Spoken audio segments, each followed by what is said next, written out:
what are the uses of all these components in the network? So these network components are used to make your network working. That means with the help of all these things only you can make it a network, otherwise you cannot build up a network. So let me explain about all these components. So first one is the network card.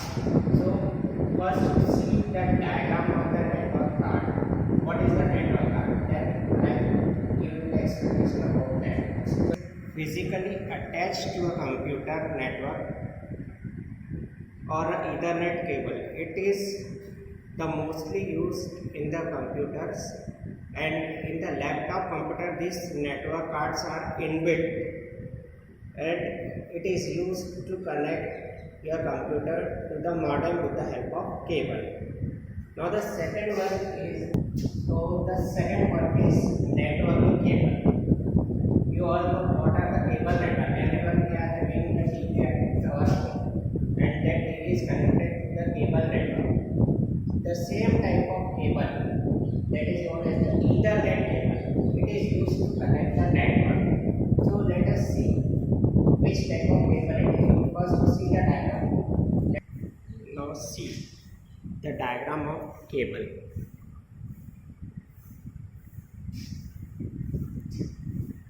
The network cable, it is the paired cable twisted with 8 wires and arranged in the special order, and the connector what you are seeing in the diagram, that is known as RJ45 connector.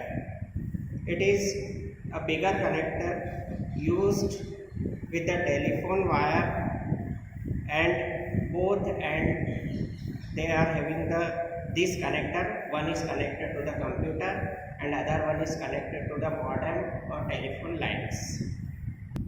Now the third one is the modem. The third component is the modem. It is the most important component for the networking. Without the use of this modem, you cannot connect to any network. As you know, this modem word is made up of two words, that is modulator and demodulator.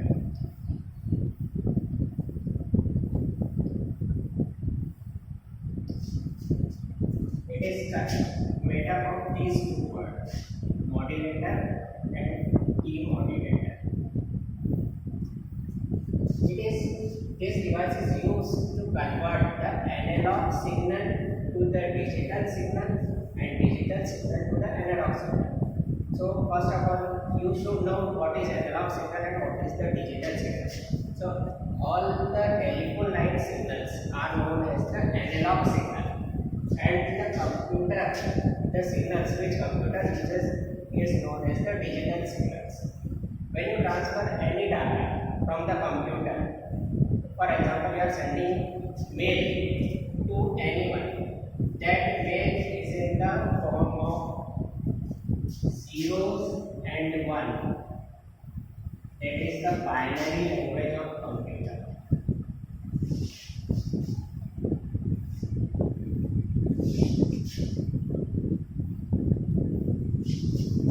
It is also known as the digital.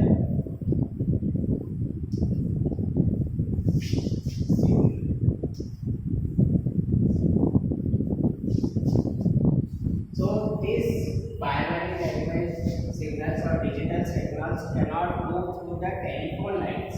So these signals will be converted into analog signal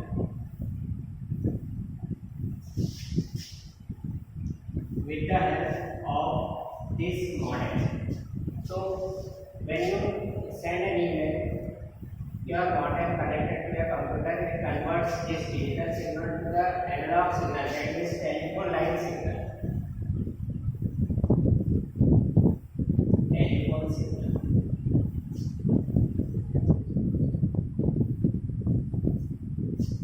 And then it can move from your computer to the another computer, and the receiver's computer is also also should have the modem. The receiver's modem will convert this analog signal to again the digital signal, and after converting, the mail will be received by the receiver on in his computer. So that is the use of modem. So let us see the picture of modem. So as I told you, it converts the analog signal to the digital signal and digital signal to the analog signals, and it is installed in peripheral component interconnected unit, that means PCI slots found on the motherboard of the computer. The fourth one is the hubs and switches. So what is the use of hubs and switches and what is it? So when you want to connect a single computer to the network, so you have to use the modem. But when you want so many computers connected to a network, for example this, and one server is here, one switch,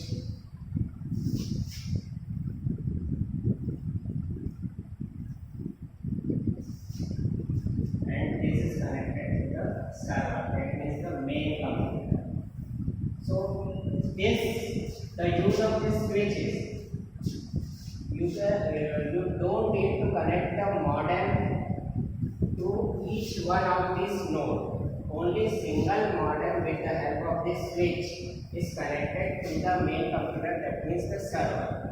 So only one Ethernet cable, only the Ethernet cable is used to connect all this computer to the switches, and with less data you can connect so many computers with the help of hubs and switches to the server, and you can use the internet with a very less data with the help of hubs and switches. So let us see the diagram of hubs and switch.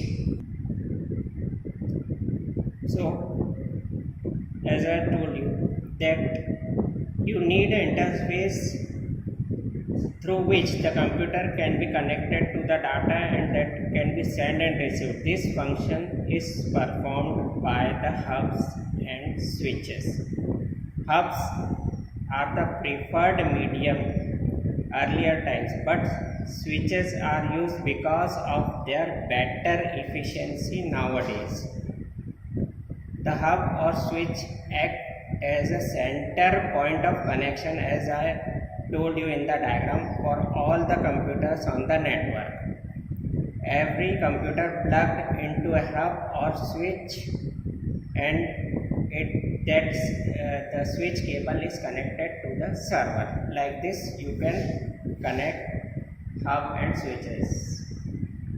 So to sum up today's class, let us revise what we have learned today. So today we learned about the components of networking. So first one is network card, second one is networking cable, third one is the modem, fourth is hubs and switches. So all these components, we learned about all these components. So what is the use of this network? You have to write what is the use of all these components. You have to write in your copy. And one more homework for you. You have to in the previous video I told you about the generation of the computers. So you have to write five points about each generation